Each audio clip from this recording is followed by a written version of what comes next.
बहुत स्वागत है। जर्नी बहुत अच्छी रही। जैसे अगर हम देखें, आपने सबके साथ सपोर्ट किया, आपने हर टीम के साथ, लेकिन आपकी टीम ने आपके साथ धोखा दिया, उस पर आप क्या कहना चाहेंगे? यार लॉयल्टी मेरे को ना सिखानी नहीं पड़ी कभी बचपन से, ये मुझ में हमेशा से रहा है और मैंने ये गेम में भी यही दर्शाया। बट अनफॉर्चुनेटली इन रिटर्न मैं जिस अलायंस के साथ खेल रही थी वहाँ पे आपस में एक तो सबकी एक दूसरे के साथ पट नहीं रही है और काफ़ी लोग मुझे भी डिसलाइक करते थे, जो मुझे बाहर आने के बाद पता चला है।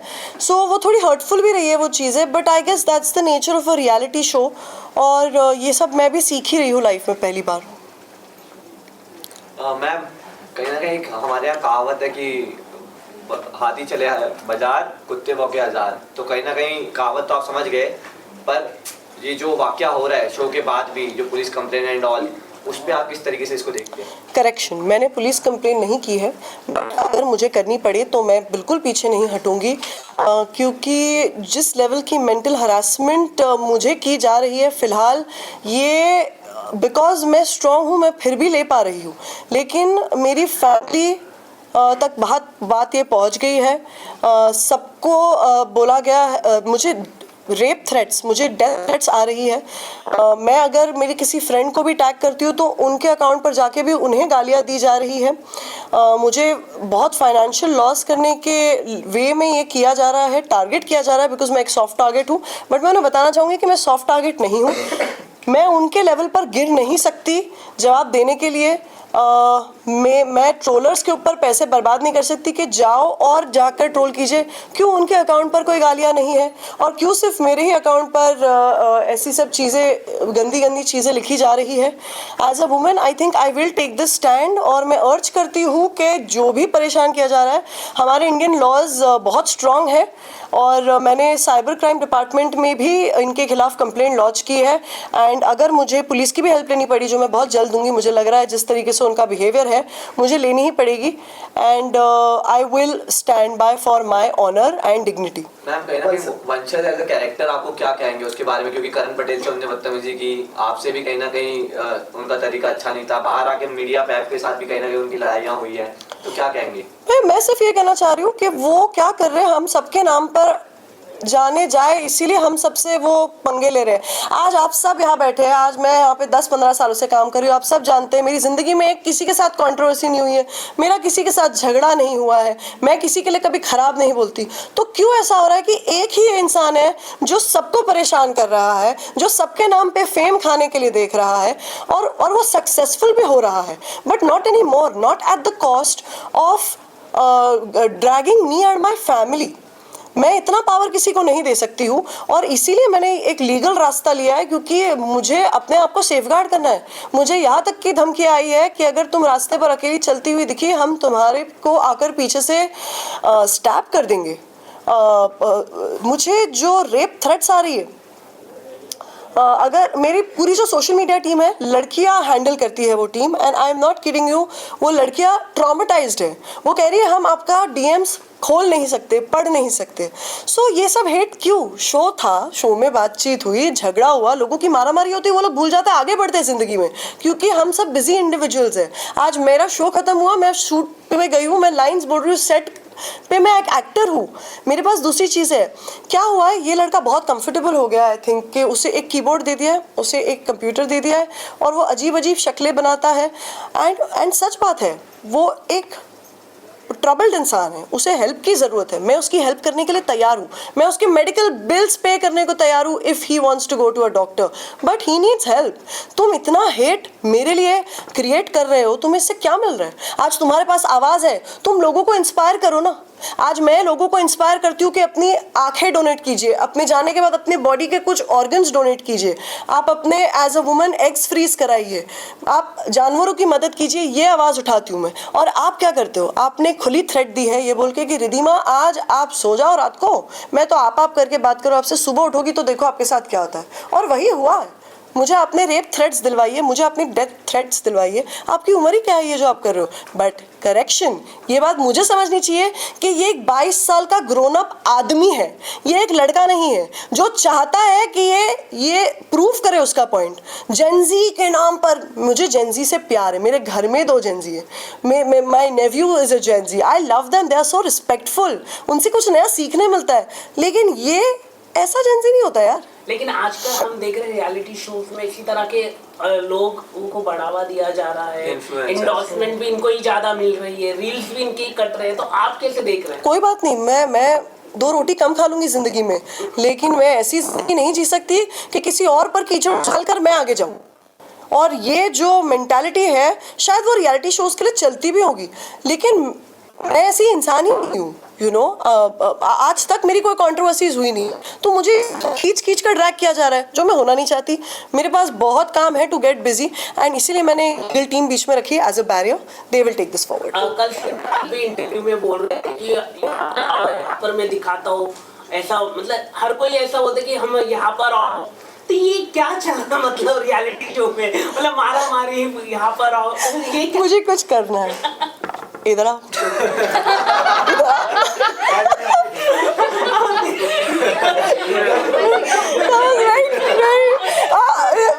मैं यही बोल रही हूँ कि ये मेरे को तो एक तो समझ नहीं आता, एक बहुत ही फनी चीज है, कल को मुझे किसी से नफरत है, मैं अगर उस इंसान के इतने करीब आ गई ना, एक थप्पड़ तो मैं पक्का मार के निकलूंगी।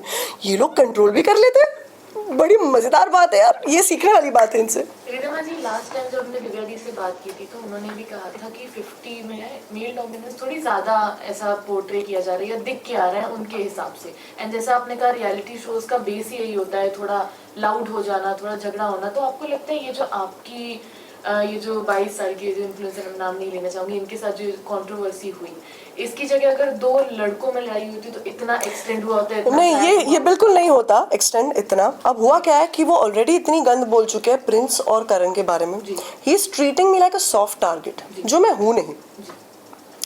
मैं आज भी बोलना चाहती हूँ कि बिकॉज मेरे पास फैमिली सपोर्ट है, मेरे पास फैंस का सपोर्ट है, मेरे पास इतना काम है कि मैं अपने आप को बिजी रख सकती हूँ। यही कोई इंसान अगर अकेला रहता है उसके घर में और उसको आप इतने हेट मैसेजेस भेज रहे हो, वो इंसान कोई अपने आप को हानि पहुँचा सकता है। ये लेवल का मेंटल हरासमेंट किया जा रहा है मुझ पर, सो इसके ऊपर मैं आवाज़ कैसे नहीं उठाऊँ? तो मुझे सॉफ्ट टारगेट किस लिए बनाया जा रहा है? मैंने सिर्फ अपना छोटा भाई समझ के उसको करेक्ट किया, यही मेरी मिस्टेक है। उसने कहा शो के बाहर आओगी तो मेरी औकात जान जाओगी। जान तो आप सब भी गए जो कैमरा के पीछे हैं, तो मैं तो बहुत ही बखूबी जान गई हूँ। And I really wish him all the best in his life. He is got a lot of darkness and he needs help. कहीं ना कहीं अगर गेम की बात करें हम, गेम में आपको कहीं फील हो कि आपने गलत एयरलाइंस चूज कर लिया क्योंकि प्रिंस? यस, मैं तो आज खुलेआम कहती हूँ कि मैंने गलत अलायंस के साथ खेला, मुझे खेलना चाहिए था फैजू के साथ। मैं प्रिंस की ऑनेस्टली, मुझे बहुत प्रिंस पसंद है यार, मुझे लगता है कि यार बहुत मस्त गेम खेलते हैं वो हमेशा, लेकिन वो मुझे बिल्कुल सपोर्ट नहीं कर रहे थे इनिशियली, और मुझे ये समझ ही नहीं आया। एंड इन दी एंड जब मेरे 3 वोट्स बचे थे तो वो वोट्स भी छीन लिए गए। वो मेरे रिस्पेक्ट के वोट्स थे, वो मेरे लॉयल्टी के वोट्स थे जो मैंने विक्रांत जी को दिया है, जो मैंने हमेशा उनके स्टैंड लिया है, रिद्धि एज अ फ्रेंड दिया है, तो वो वोट्स नहीं लेने चाहिए थे to save a player who doesn't even value you. मैंने अपनी लॉयल्टी दिखाई, बट मेरी कोई पर्सनल एनिमोसिटी नहीं है। प्रिंस मुझे बाहर मिलेंगे, मैं उन्हें गले मिलूंगी और बहुत प्यार से मिलूंगी, क्योंकि गेम था, गेम ओवर, मूव ऑन। कहीं ना कहीं 2 लोग पे आपकी टिप्पणी जानना चाहूंगा। एक फर्स्ट है कृष्णा श्रॉफ, उनका बिहेवियर आपको कैसे लगा? एंड सेकंड रहेंगे करण पटेल। कृष्णा श्रॉफ का बिहेवियर कैसा लगा आप सभी बताइए, आपको कैसा लगा? पहली बात कि कृष्णा श्रॉफ जो है वो बहुत ही एंटाइटल्ड बिहेव करती है, उन्हें एक सुपीरियरिटी कॉम्प्लेक्स है खुद के बारे में, जो दिखता है, मैं ये बोल नहीं रही हूँ, वरना क्यों ही वो मुझसे मेरे बारे में कुछ बातें करेंगी जब मैं उनसे सिर्फ अच्छी रही हूँ। I have not said anything bad about her, मैं तो उनसे बहुत बातें करती थी, बट उन्होंने मेरे पीठ पीछे, first of all the most important word is पीठ पीछे, अगर हिम्मत होती तो मेरे मुंह पर कहती, पीठ पीछे क्यों वो मेरी बात करी, मुझे क्या बुलाया उन्हें? कचरा। कचरा वो मुझे बुला रही है, पर क्यों?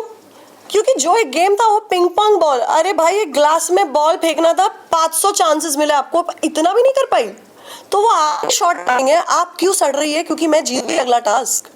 तो ये जो जेलसी है ना, ये दिख कर आती है, ऑडियंसेस पागल नहीं है। तो जो मुझका कचरा बुलाया, कचरा नहीं, कचरा शायद तुम ही है, तुम देखो क्योंकि हम self made हैं। करण पटेल भाई करण पटेल, यार मैं तो उनको बाहर से जानती हूँ और मुझे अच्छे भी लगता है करण से मुझे कोई तकलीफ नहीं है, पर सबसे लेजीएस्ट प्लेयर का खिताब अगर किसी को मिलना चाहिए वो है करण पटेल, क्योंकि वो इस शो में सिर्फ और सिर्फ सो रहे थे। वो बिल्कुल इस शो का हिस्सा बनना ही नहीं चाहते थे। आई डोंट अंडरस्टैंड क्यों उन्हें खींच कर रखा जा रहा था। It did not make any sense to me. वो स्टार्टिंग से जिस दिन से आए उस दिन से बोल रहे थे मुझे घर जाना है। I think he was missing his daughter and that's a very bad reason. और फिर वो घर चले भी गए, फिर वो वापस आए फुल फेशियल करा के, बालों को आई मीन कलर वलर करा के फुल लाइक मूड में आए, पर फिर किया क्या? सोने के लिए आए, वापस सोए। So what's the point bro? Come on, play the game man. और उन्होंने वंशज को भी चांस दिया जाते जाते दूसरी बार जब निकले। अब ऑप्शन क्या था? बड़प्पन दिखा के इंसान जाएगा ना यार। कल का एपिसोड आपने देखा जो प्रिंस और अरबाज के बीच? जी मैंने उसके वो स्निपेट्स देखे जी। बॉडी शेमिंग की वजह से जी। कितना आपको सही लगा वो? बॉडी शेमिंग तो करनी नहीं चाहिए, वो गलत है। अनलेस आपके दोस्त हैं, आप जैसे कि आप कोई दोस्त में मस्ती मजाक में बोलेंगे अरे चल ये वो चल जाता है, चलो दोस्ती में चलता है, बट ये तो आप फ्रेंड्स नहीं हो, so you should not body shame, that was wrong. और अरबाज को भी मैं यही कहना चाहूँगी कि violence is not the answer. Standing up for your loved one सही बात है, बट हाथ उठाकर क्या ही हमने पाया। शिव ठाकरे ने भी कुछ कहा नहीं था, मतलब शिव ठाकरे ने कुछ बोला ही नहीं था लेकिन। और वो भाईचारा ऑन टॉप में आ गए ना बीच में, है ना, तो अभी एंजॉय फिर पड़ी। लेकिन आपको लगता है इतनी गाली गलौज मतलब कोई देख ही नहीं सकता था? हाँ, इतनी गाली गलौज पर आप क्या कहना चाहिए? मैं थोड़ा फ्रेम करना चाहूंगा। रियलिटी शोज में कहीं ना कहीं एक पैटर्न बन गया है क्या कि गाली गलौज करो, वायलेंस करो, कहीं ना कहीं इंस्टेंट फेम मिलेगी। क्या ऐसा है? फेक कर रहे हैं लोग अंदर, वरना बाहर अगर ऐसी लड़ाई या वाकया हो तो वो इग्नोर अब कोई टीवी लगाएगा कि नहीं? मतलब जब इतना गाली गलौज होगा तो टीवी कौन लगाएगा घर पर? भाई मैं तो वही बोल रही हूँ, अभी मैं वापस नाम नहीं लूंगी, आप लोग समझ ही जाएंगे। एक ऐसे पात्र थे जो हर 2 वर्ड के बाद 4 गालियां बोलते थे, समझ गए ना? ले लीजिए ना ले लीजिए ना सर। नहीं तो मैं खुद ही सोचती थी कि मेकर्स दिखाएंगे क्या उनका, लेकिन उनको भी मुझसे ज्यादा दिखाया है स्क्रीन पे। So I think you are right, यही पैटर्न चल रहा है। जो जितनी ज्यादा गालियां देगा, जो जितना ट्रबल मेकर ज्यादा है, वो शायद ज्यादा दिक्कत रहेगा। अब मैं इस गेम में आई थी खेलने के लिए, मुझे तो मौका ही नहीं दिया, और ये मैं फंस गई अलायंस के चक्कर में। मैं क्लियरली आज भी बोलती हूँ और मैं ही ये हिम्मत रखती हूँ बोलने को, ये गेम थी प्रिंस की, रजत की और मेरे लिए फैजू की, बिकॉज मैं फैजू की फ़ैन हूँ। इफ़ यू आस्क मी, इसके अलावा अगर कोई जीता भी है तो वो खैरात में जीता है ये गेम। आपको क्या लगता है रजत भी काफी मतलब वोटिंग में भी उन्होंने चेंज किया जिसकी वजह से 4 जन आउट हुए? रजत है भाई उसमें दिमाग इन चीज़ों का करने को, और उसके टक्कर का है प्रिंस इस मामले में। स्ट्रैटेजी वाइज दोनों ही बहुत अच्छा खेलते हैं। जैसे कि प्रिंस के बारे में आप बोल रहे हैं, लेकिन प्रिंस की तरफ से लड़कियों को सबसे ज्यादा मौका मिला भी प्रिंस वैसे अच्छे ही है, I have no this thing towards him. Prince respectful वैसे तो है ही। आई डोंट नो यहाँ पे कैसे वो जजमेंट में मार खा गए निकी वाले केस में, बट प्रिंस के साथ overall I had a decent experience. Just that वो भी पुअर जज ऑफ कैरेक्टर है, वो लॉयल्टी देख ही नहीं पाए मेरी, वो उनको चेस करे थे जो उनके साथ इंटरेस्टेड भी नहीं थे खेलने को, और वो दिख गया ना कल। I think if I am not wrong, Divya also came and said that you are looking bad. Manisha Rani के बारे में क्या कहना चाहिए? जो मनीषा रानी थी, मनीषा, एक्चुअली मैं सच बोलूं, अर्चना, ये लोगों ने मतलब इनको तो उनकी टीम ने कुछ रिस्पेक्ट ही नहीं दिया, कैप्टन बनने नहीं दिया, लेकिन तभी भी उन्होंने खेला। आप कैसे देखते हैं? यार मैं बोलूँ, एक तो ये बात है कि मेरे अलायंस से ज़्यादा मेरे वहाँ पे ज़्यादा बेटर दोस्त थे। फैजू, अदनान, मनीषा, इन सबके साथ मेरी ज़्यादा पटी। और ये बात है कि उन लड़कियों को तो बिल्कुल ही चांस नहीं दिया जाता। I think Shrutika was their favourite, but मेरा उस अलायंस से वैसा कुछ लेना देना नहीं था, तो उस पर मैं कमेंट नहीं कर सकती। कहीं ना कहीं प्रिंस अलायंस को सही से संभाल नहीं पाए, क्योंकि एक आप भी नाराज है, दिव्या भी कहीं ना कहीं उनसे नाराज रही, शिविर भी नाराज थे क्योंकि वो सही से मैनेज। हाँ, वो क्या हो गया, कभी कभार you take a lot in your plate and you can't handle it and it's okay. जैसे कि उनका मिस जजमेंट था, उन्होंने बोला मुझे कि अब खेल इस पड़ाव पर आ गया कि मुझे अलायंस में से ही आउट करने होंगे, बट वो कॉल आपने नहीं लेना चाहिए था। आपने मुझे जो 3 वोट्स आ रहे थे उस दिन, मुझे वो आने देने चाहिए थे, फिर मैं जाती तो मैं खुशी खुशी जाती। आपने क्या किया, वो 3 लोगों को रोका वोट देने के लिए, जो थे काका जी, जो थे विक्रांत जी और रिद्धि, वो तीनों का वोट मेरे लिए आ रहा था क्योंकि मैंने उनको वोट दिया है हमेशा। सो वो रोकना सही नहीं था। कहीं ना कहीं आपने भी एक बड़ा स्टेटमेंट अभी दिया कि अगर फैजू, रजत या प्रिंस के अलावा कोई भी अगर गेम जीता है, क्योंकि नाम चल रहा है, आपको भी पता है किसका नाम चल रहा है एज अ विनर, शिव तो वो ठाकरे। अच्छा। कहीं ना कहीं खैरात में विनर है। तो ये बड़ा स्टेटमेंट आपको ऐसे क्यों कहा, आपको ऐसे क्यों लग रहा है? क्योंकि मेरे लिए तो मेन प्लेयर्स ये है, बाकी सब तो पीछे से खेल रहे हैं, आगे भी नहीं हुआ। सब प्यादे हैं, खिलवा रहे हैं बाकी सबको ना, इंक्लूडिंग मी। मुझे खेलने का मौका मिला तो। बट आपको ऐसे लगा कि यहाँ बहुत ज्यादा मांगना पड़ रहा था कि मुझे खेलने दो या मुझे हाँ, बहुत मांगना पड़ रहा था, बहुत। वो एक डिसएडवांटेज था। क्योंकि और क्या होता ना, बहुत ईगो फाइट्स भी थे कि नहीं ये इसको क्यों भेजा, मुझे क्यों नहीं भेजा। तो वो सब चल रहा था, but that's okay, that's a part of the game. मैं उसको पर्सनली नहीं ले रही। एंड एक डिबेट अंदर चल रही थी इन्फ्लुएंसर और एक्टर्स की एक्चुअली मैं उस डिबेट की मैं पार्ट ही नहीं हूँ, और मेरे सामने वो डिस्कशन नहीं हुआ होता तो मैं क्लियरली बोलती कि I appreciate and love influencers. मैंने कभी उनके खिलाफ कुछ बोला ही नहीं है। I love the way they are working today, they are making a name for themselves, most of them. So मैं तो को एग्जिस्ट करने में बिलीव करती हूँ। मैं उनसे काफ़ी सीखती हूँ, वो मुझसे काफ़ी सीखते होंगे, I am sure. So I have never considered anyone lower than me. तो मैं इस आर्ग्यूमेंट का हिस्सा ही नहीं हूँ, मुझे प्लीज़ कंसिडर ना किया जाए। बट आप क्या सोचते हो, वो जो बातें कही बीच में ऐसी बात चल रही थी कि जो विमेंस है उनके अलग अलायंस बनना चाहिए। विमेंस ही लोग ही खुद ही तैयार नहीं हो रहे थे, तो उस पर आप क्या कहना चाहेंगे? यार मैं तो पहले हट गई उसमें से, उसी पर से मेरा और दिव्या का भी झगड़ा हुआ। क्योंकि सिंपल हिसाब है, ये सब में कोई यूनिटी थी नहीं, सब अपने अपने करने पे तुले थे और बोलते हम बनाएंगे गर्ल गैंग। मैं बोला जाओ भाई बनाओ girl gang, I am out of it, don't count me in.